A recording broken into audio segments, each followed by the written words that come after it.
白木香將佢表面嗰層白色嘅角質層攣走之後，可以見到入邊有啲位係黑色嘅。嗰啲黑色嘅部分咧就係香，即係有香氣嗰啲精華，高質素嘅香料。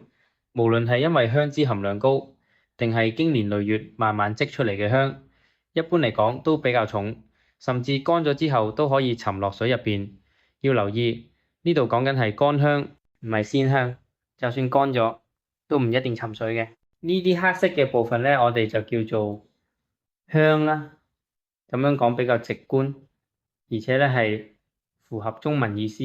如果直接叫做沉香，反而可能會令人誤會。